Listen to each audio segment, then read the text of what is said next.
오늘 주시는 하나님의 말씀은 시편 82편입니다. 할렐루야. 오늘 시편 82편은 아주 중요한 내용을 담고 있습니다. 나머지 그 모든 부분도 중요하지만 특별히 1절 말씀은 우리에게 아주 의미 있는 구절이 됩니다. 먼저 우리 성경으로 보면 하나님이 하나님의 회 가운데 서시며 재판장들 중에서 판단하시되 라고 되어 있습니다. 근데 원문으로 보면 이렇게 되어 있어요. 엘로힘께서 엘들의 회합에 서셨도다. 그 가운데서 엘로힘께서 샤파트를 행하시는 도다. 우리 성경엔 이게 드러나 있지 않지만 원문에 보게 되면 엘로힘이라는 하나님의 이름이 나오죠. 엘로힘이라는 말 자체가 하나님들이라는 뜻이라고 진작부터 제가 계속 강조해서 말씀을 드리고 있습니다. 그런데 그 엘로힘이라는 말을 구성하고 있는 그 중요한 말 엘이라는 말. 근데 엘로힘께서 지금 어디에 서 계시느냐? 엘, 그 하나님을 뜻하는 엘이라고 하는 단어, 엘이라고 하는 분들이 여러분이 지금 계신 거예요. 근데 그 엘들의 모임에 하나님이신 엘로힘께서 서셨도다. 지금 이런 표현을 쓰고 있습니다. 이걸 가지고 영어 성경도 그렇고 또 우리 성경도 그렇고 아주 고민을 많이 했어요. 그저 그냥 우리 성경에는 하나님이 하나님의 회, 모임이죠. 모임 가운데 서셨다. 이렇게 되어 있고요. 흔히 영어권에서 많이 보고 있는 킹 제임스 성경 같은 데서는 하나님이 힘이 있는 자의 모임에 서셨도다. 이렇게 엘이라는 말을 힘이 있는 자라고 의역을 해서 쓰고 있습니다. 원래 그 엘이라는 단어가 두 단어가 합쳐진 말이라고 말씀을 드렸었습니다. 그 엘이라는 단어의 앞 글자는 황소를 상징한다고 그랬고, 그 다음에 엘이라는 단어의 뒷 글자는 왕이 손에 잡고 있는 통치자의 지팡이를 뜻한다고 했습니다. 황소처럼 강력한 힘을 가지신 분이 왕권을 가지시고 다스린다 하는 뜻이 바로 이 엘이라는 뜻입니다. 그래서 영어 성경에서는 이 원문에서 착안해 가지고 요거를 능력 있는 자 혹은 힘을 가진 자라고 번역을 해서 쓰고 있고, 우리 성경에서는 그저 그 엘이라는 말을 일관되게 하나님이라고 번역을 해서 하나님이 하나님의 회 가운데 서셨다 이렇게 되어 있어요. 근데 원래 성경 원문을 보면 복수형인 하나님의 이름인 엘로힘이 나오고, 그 엘로힘께서 지금 엘들의 모임 가운데 계신다 이렇게 표현이 되어 있다고요. 이게 그림이 안 그려지는 것이죠. 이 교리가 뭐냐? 삼위일체 교리예요. 우리 하나님께서는 성부, 성자, 성령, 우리가 들여다보면 세 분이셔야 맞는데 세 분이 아니시란 말이에요. 하나님을 세 분이다 그러면 그건 틀린 말이에요. 그리고 우리는 뭐라고 얘기하냐면 삼신론이라고 해요. 그 삼신론은요, 이단의 가르침이에요. 그러니까 성부 하나님 따로 계시고 성자 하나님 따로 계시고 성령 하나님 따로 계시니까 우리가 볼 때는 세 분이어야 되는데 성경은 그렇게 얘기하고 있지 않아요. 그 셋이 하나라는 거예요. 그러니까 성부 하나님, 성자 하나님, 성령 하나님이 하나로 이렇게 계세요. 그래서 이것이 참 신비한 교리이기 때문에 말을 삼위일체라고 우리가 쓰고 있고요. 또 영어에서는 이것을 트리니티라고 해요. 트리니티. 트리니티라고 하는 것은 무슨 뜻이냐면 셋인데 하나시라 이런 뜻이에요. 그러니까 참 이게 우리의 지금 상식으로는 이해가 안 가는 그런 말씀입니다. 어쨌든 하나님이신 분, 엘로힘이신 분, 그 안에 들여다보니까 성부, 성자, 성령으로 또렷하게 구분되시는 그 분. 이걸 또 뭐 몸뚱아리는 하나인데 머리가 세 개다 이렇게 생각하면 또 안 돼요. 그러면 하나님이 괴물이십니까? 또 어떤 사람이 이걸 또 이렇게 표현을 하죠. 하나님은 한 분이시다. 근데 하나님이 어떤 때는 예를 들어서 여기 서 있는 목사가 교인들 앞에서는 목사고 집에서는 아버지고 또 내 와이프 아내에게서는 남편이다. 그러니까 몸뚱아리는 하나인데 그때 상황에 따라서 아버지도 됐다가 또 목사도 됐다가 또 남편도 된다. 이렇게 주장하게 되면 이건 또 뭐냐면 양태론이라고 해서 이단이에요. 이 양태론을 가지고 삼위일체를 설명하시는 분들이 꽤 많아요. 성도들도 그렇게 이해를 하게 되거든요. 그러다 보면 어떤 일이 벌어지느냐 하면 성경의 많은 부분이 왜곡이 됩니다. 보세요. 예수님께서 십자가에서 못 박혀 피 흘려 이제 막 고통을 당하시고 죽음을 향하여서 막 시간이 흘러가고 있었죠. 그 시간에 성자 예수님께서 십자가에 매달려 계셨다고요. 그럼 성부 하나님은 어디 계셨어요? 하늘에서 하나님의 얼굴을 가리우셨거든요.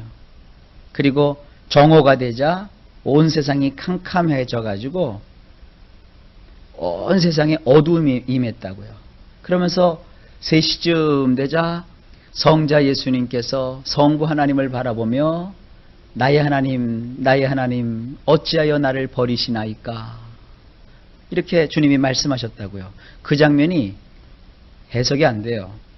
양태론을 주장하게 되면은 성부 하나님이 성자가 되셔서 십자가에서 죽으신 분이 성부 하나님이 되셔야 된단 말이에요. 이렇게 인간의 생각으로 하나님의 세계를 자꾸 이해하려고 하면 문제가 생기는 겁니다. 그래서 우리는 성경대로 믿으면 돼요. 하나님은 존재의 방식이 성부 하나님, 성자 하나님, 성령 하나님 각각 또렷이 계시고 그러나 그분은 셋이 아니라 한 본질이시다. 하나이시다. 그냥 이렇게 믿고서 우리가 살면 되는 거예요. 그러면서 신앙생활하면서 명백한 구분을 가지면 되죠. 우리의 구원을 누가 계획하셨느냐? 성부 하나님이 계획을 하셨다고요. 그리고 이 구원을 누가 이루셨느냐? 성자 하나님께서 육체를 입고 오셔서 이루셨다고요. 그러면 이 구원을 누가 오늘날 나의 것으로 적용시켜 주시느냐? 성령 하나님께서 예수님이 이루신 그 구원을 나에게 적용시키시고 계신단 말이에요. 이렇게 하나님에 대해서 삼위일체로 우리가 생각하시면 되고요. 구원론을 보게 되면은 구원협약이라는 것이 있습니다.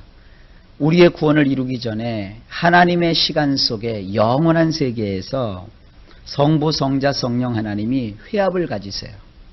그래서 거기서 우리의 구원의 중보자를 정하시고 우리의 구원의 방식을 하나님 사이에 협약을 맺으세요. 여기 보면 하나님이 엘들의 회합에서 지금 서 계셨어요. 그래서 회합이라고 하는 것은 회의를 위한 모임이란 말이에요. 그래서 성부, 성자, 성령 하나님도 일을 집행하시는 데 있어서 독단으로 행하시는 것이 아니라 성부 하나님, 성자 하나님, 성령 하나님 사이에 아름다운 조화와 협의를 통해서 어떤 일을 이루신다는 거예요. 얼마나 우리 성삼위 하나님의 그 공정하시고 공평하신 집행 방법을 여기서 우리가 들여다볼 수 있는 겁니다. 그래서 성부, 성자, 성령 하나님이 모이신 가운데 그 가운데서 이 엘로힘께서 여기 보면 엘로힘께서 엘들의 회합 속에 계셨다가 여기 보면 또 하나가 되시죠. 그 가운데서 엘로힘께서 샤파트를 행하시는도다 그랬어요. 그래서 여기서 이 재판장들 중에 판단하시되 그랬는데 우리 성경도 그렇고 그 영어 성경도 그렇고 여기서 그 우리 성경은 그냥 엘로힘이라는 말 대신에 재판장이라고 하나님을 이렇게 표현하고 의역을 하고 있는데 영어 성경에서는 또 뭐라고 되냐면 하나님이 그래서 엘로힘을 그냥 신들 중에서 이렇게 표현하고 있어요. 이런 그 성경을 막 생각 없이 번역하다 보니까 영어로 성경을 보는 사람들은 야 성경도 신들을 인정하고 있지 않느냐. 그래 하나님 외에도 다른 신들이 있는 거다. 이런 식으로 또 막 억지 주장을 펴게 되거든요.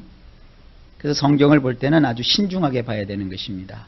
하나님 한 분 외에는 다른 신이 없어요. 그러니까 무슨 뭐 신들의 모임 가운데 하나님이 우뚝 서셔갖고 내가 최고다.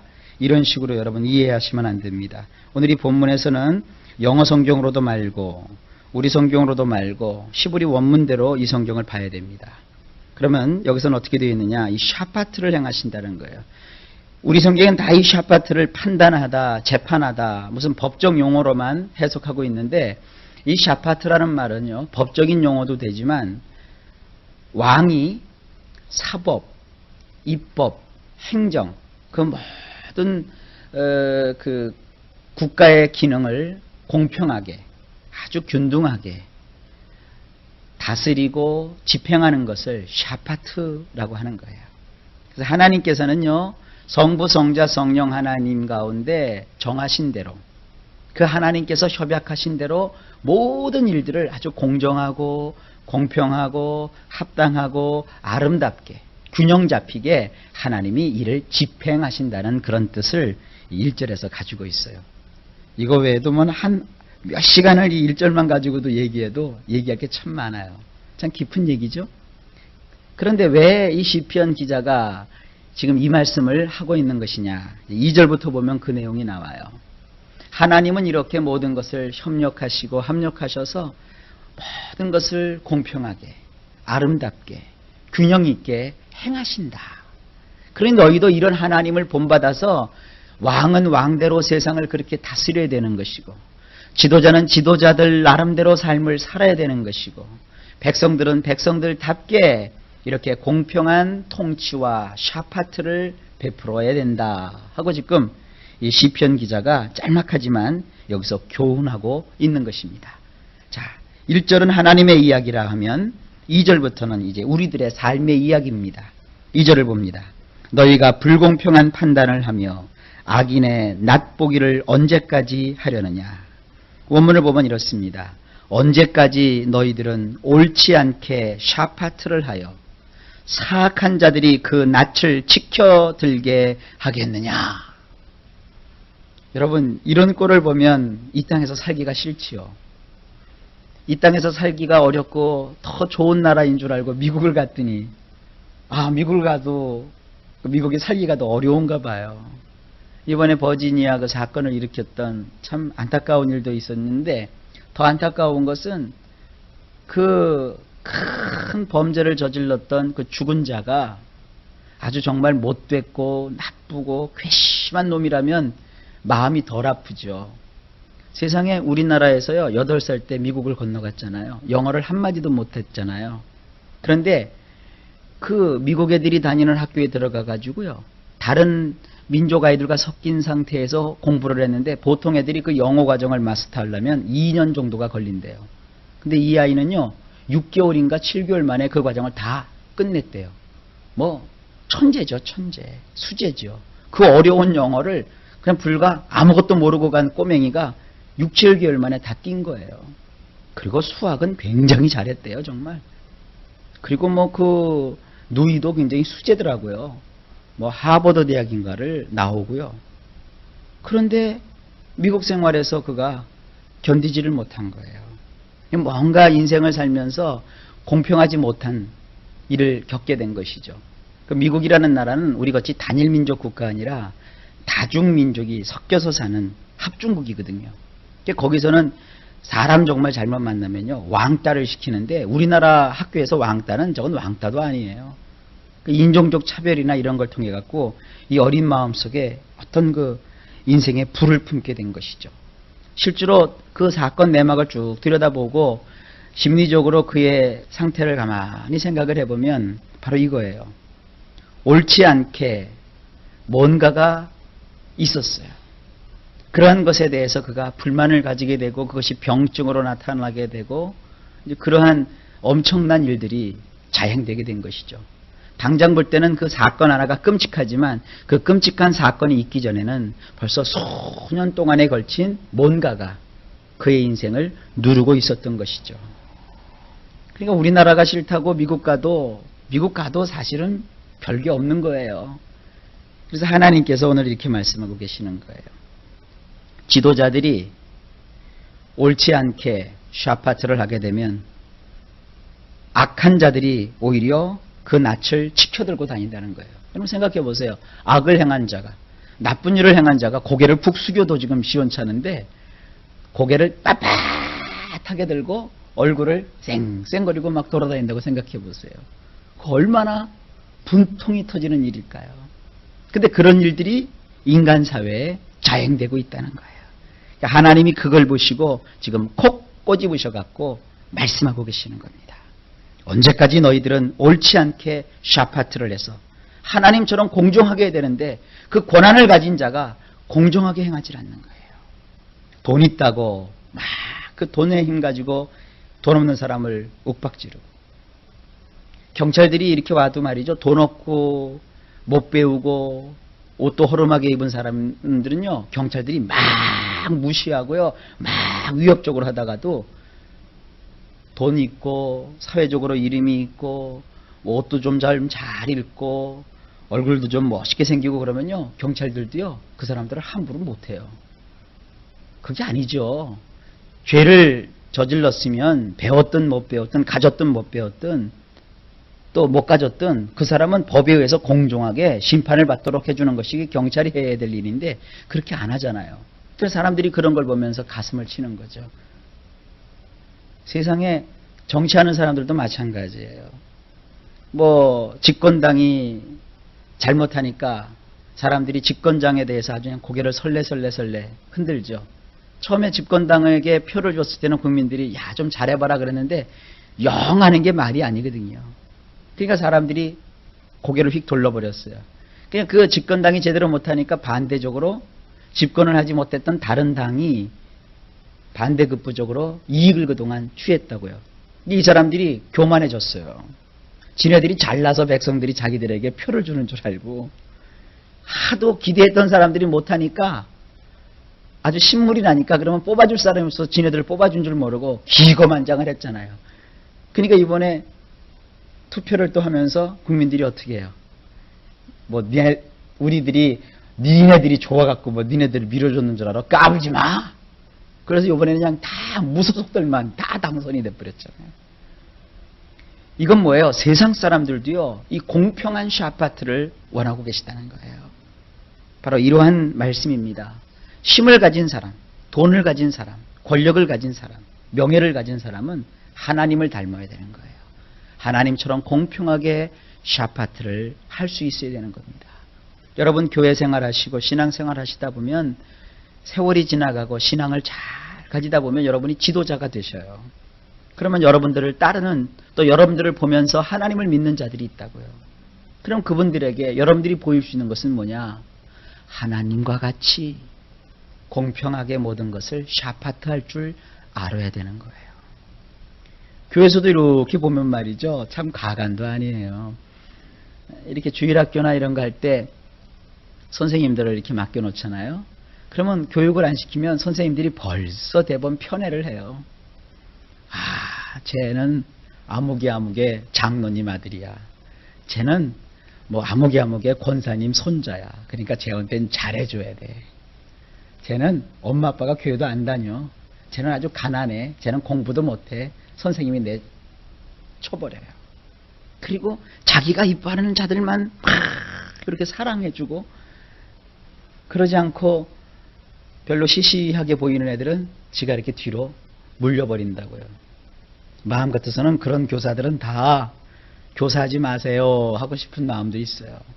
그런데 교사들 숫자도 부족하고 또 봉사하고자 하니까 목사가 계속 가르치면서 다듬어가면서 그들을 써야 되겠다 하는 마음을 가지게 되죠. 여러분, 그러나 교사도 이걸 알아야 되는 거예요. 하나님처럼 행해야 돼요. 언제 하나님이 우리의 외모를 보고 우리를 평가하셨나요? 우리가 이 세상에서 성공했다고도 이뻐해 주시고, 이 세상에서 좀 못 가지고 이 세상에서 인정받지 못한다고 하나님도 우리를 무시하고 그러셨던가요? 하나님은 언제나 공평하신 하나님이세요. 그 하나님을 닮아야 된다는 거예요. 자, 계속 말씀을 보겠습니다. 3절입니다. 가난한 자와 고아를 위하여 판단하며 곤란한 자와 빈궁한 자에게 공의를 베풀지며. 그래서 하나님이 말씀하시는 거예요. 원문에 가난한 자와 고아를 샤파트하거라. 그리고 고통당하는 자와 궁핍한 자가 길을 피게 해주거라. 참 얼마나 감사한 말씀이에요. 고통당하고 궁핍한 자를 잘 너희가 샤파트해서 그들도 길을 피고 살도록 해줘야 된다라는 것이에요. 그 다음에 4절입니다. 가난한 자와 궁핍한 자를 구원하여 악인들의 손에서 건질지니라 하시는도다. 원문을 보면 가난한 자와 궁핍한 자를 구제해 주거라 해서 그들을 사악한 자들의 손에서 끄집어내 주거라. 그 다음에 5절 저희는 무지무각하여 흑암 중에 왕래하니 땅의 모든 터가 흔들리도다. 이것도 우리 성경으로 보면 잘 이해가 안 되는데 원문을 보면 이해가 잘 돼요. 보시면 그들은 알지도 못하고 분별도 못하기에 캄캄함 가운데서 우왕좌왕하기 때문에 그들의 터전은 기초부터 흔들거리느니라. 오히려 잘 나가는 사람, 가진 사람, 부한 사람들은요 내버려둬도 지 맛에 살아요. 여러분 왜 교회에서 오히려 세상에서 돈 많이 가진 부자가 인정을 받죠? 교회는요 돈 많은 사람들은요 인정 안 해줘도 돼요. 왜냐하면 돈 많은 사람은요 교회에서 인정 안 받아도요 밖에서도 인정받고 다녀요. 근데 굳이 교회에서조차 저 사람 돈 많은 부자라고 막 대우해주고 그러면 가난한 사람은 어디 가서 인정받아요? 어차피 세상 사람들은 힘없고 가난한 사람들 무시해요. 그럼 교회에 그 사람들이 나왔어요. 근데 보니까 교회에서도 역시 부자를 최고로 치고 아무개 집사 부자라고 막 목사도 편애해주고 또 목사가 편애해주니까 또 성도들도 목사 말을 따라서 또 그 사람 위해주고 그러는 가난한 사람들은 밖에서도 무시당하고 특히나 조그만 말 한마디에도 무시를 당하는데 차라리 가난한 사람들끼리 있으면 자기들끼리 무시하다가 그냥 풀어져요. 근데 가난한 사람은 부자들과 같이 어울리다 보면 조그만 부자의 말 한마디 때문에도 상처를 받아요. 예를 들어서 부자끼리 모였어요. 교회에서 김 장로, 이 장로 또 박 장로가 모였다고 쳐요. 그러면 장로 정도 되니까 어떤 뭐 사업도 좀 하고 이제 돈이 좀 있는 장로들인가 봐요. 거기 병신도들이 이렇게 모였어요. 근데 박 장로, 김 장로가 그러는 거예요. 김 장로 요번에 골프 어디로 치러 갈 거야? 그 말 한마디 때문에 교회 나온 가난한 사람이 시험 들어요. 이 사람은 골프는커녕 골프채도 구경도 못 해본 사람이에요. 사실 우리나라는 골프가 뭐예요? 부자들이 즐기는 운동이란 말이에요. 그래도 골프를 칠 정도 되면 생활이 안정이 된 사람들이거든요. 우리나라에서는. 미국이나 태국이나 이런 데는 뭐 평민들도 가서 골프를 치니까. 그럼 교회에 와서 장로들끼리 골프 얘기나 하고 앉아있고 자동차 바꾼 얘기나 하고 앉아있고 아파트 시세 얘기하고 있고 그러면 내 집 한 칸 갖고 있지 못하고 늘 전세방에 전전긍긍하고 이거 전세감 올려달라고 그래갖고 어디로 가야 될지 모르는 아주 어린 여린 성도가 그 지나가는 말 한마디에도 그런 얘기 속에 상처를 받아요. 그래서 하나님은 저 부자들의 편인가 보다. 하나님은요 그 소리를 위에서 들으시고 가슴 아파하시는 거예요. 그러니까 교회는 이런 모든 것에 대한 철저한 배려가 목사님으로부터 시작해서 온 성도들에게 있어야 되는 것이에요. 그러면 교회는 가난한 사람들만 위한 것이냐? 아니죠. 가난한 사람들의 마음을 상하지 않게 해줘야 된다는 말이죠. 그런데 사람들은 굉장히 어떤 뭐라고 할까요? 실리적이기 때문에 부자들을 자꾸 이렇게 대해줘야 되는 줄 알아요. 그래서 우리는 아예 이렇게 교회가 큰 교회가 되기 전부터 방향부터 그렇게 잡고 나가자고요. 부자들이여 조용하시라. 부자들이여 교회 와서는 기피고 살지 말지니라. 돈이 있으면 그걸 자랑할 게 아니라 오히려 그걸 털어놓으라 이거예요. 돈 있다고 자랑하면 제가 가서 그럴게요. 돈 내놔봐. 얼마나 돈이 많은지. 그래서 저는 돈 좀 벌었다 그러면 가서 한 달에 몇백만 원씩 장학금 내놓으시오. 선교원금 내놓으시오. 근데 그럴 판이에요. 제 그러고 다니더라도 여러분들 제 편이 좀 되어주세요. 그래서 부자들도 이렇게 돈을 쓸 줄 아는 정말 이 가난한 자를 위해서 베풀 줄 아는 이런 교회가 꼭 되실 수 있기를 기도해 주시고 그렇게 되기를 축복합니다. 6절입니다. 내가 말하기를 너희는 신들이며 다 지존자의 아들이라 하였느니라. 내가 말하였도다. 너희들은 각자가 신과 같은 자들이다. 너희들 모두는 지극히 높으신 분의 자식들이니라. 그러니까 누구를 닮으라는 거예요? 너희들은 하나님을 닮으라는 거예요. 서로 의논하고 그리고 좋은 일을 서로 함께 집행해 나가고 샤파트를 하는 그런 자가 되라는 것이에요. 왜냐하면 7절입니다. 너희는 범인같이 죽으며 방백에 하나같이 없어지리로다. 원문이 이렇습니다. 진실로 아담과 같이 너희들도 죽게 될 것이며 통치자들의 하나같이 너희들도 떨어지게 되느니라. 그래요, 여러분. 부자가 3대 안 가고요, 가난한 자가 3대 안 가는 거예요. 마냥 부가 세속될 것 같죠? 그건 기자들의 농간이에요. 절대로 부는 아버지에게 자식이 물려줄 줄은 있어도 그 자식의 자식대로 그 부가 계속 세습되지 않습니다. 그건 하나님의 법칙이에요. 아담과 같이 모든 사람은 죽습니다. 아무리 하늘 높은 줄 모르고 큰 권세를 붙들고 치솟던 사람도 어느 날 갑자기 떨어지게 마련이에요. 그러니까 오늘은 부자였지만 오늘 부자가 내일도 부자리라는 법은 없어요. 그러니까 내가 조금 가졌을 때, 내가 좀 부자가 됐을 때 오히려 가난한 사람들을 돌아봐야 내가 어려운 그날 그들이 나를 도와주는 거예요. 실제로 통계가 있어요. 6.25 때 살아남은 사람들, 부자들 가운데서 생존자들을 이렇게 어떤 분이 조사를 했어요. 옛날에 그 동네에서 마을 유지들을 사람들이 다 공산당들이 들어와서 때려 죽였거든요. 근데 그 가운데서도 살려준 부자들이 있어요. 양민들이. 누구냐? 평상시에 자기들을 잘 돌봐줬던 선량한 부자들은 양민들이 미리미리 다 이렇게 빼돌려줬대요. 그래서 살아남은 부자들이 꽤 많이 있었대요. 여러분, 바로 그거예요. 우리로 다 어렵고 또 다 인생의 길을 쫓아서 이런 그 죽음과 또 때로는 실패를 경험할 수 있는 거예요. 그러니까 내가 조금 지금 잘 됐다고 우쭐할 것도 없고 또 내가 가졌다고 남을 멸시해서도 안 되는 거예요. 오히려 내가 가졌을 때는 그 책임을 다해야 되는 것이고 내가 뭔가 남들보다 뛰어난 점이 있다면 오히려 그것을 가지고 더 연약한 사람을 돌봐줄 줄 아는 것이 하나님의 마음이에요. 그래서 마지막 8절에 이렇게 기록되어 있죠. 하나님이여 일어나사 세상을 판단하소서. 모든 열방이 주의 기업이 되겠음이니이다. 원문이 이렇습니다. 일어나소서 엘로힘이시여 땅을 샤파트 하소서. 이는 모든 민족들은 당신의 소유이기 때문이니이다. 하나님이 우리를 샤파트 하시듯이 우리도 하나님의 자녀들이고 하나님과 같은 자들이라고 했잖아요. 말씀을 받은 자들은 다 하나님과 같은 자들이에요.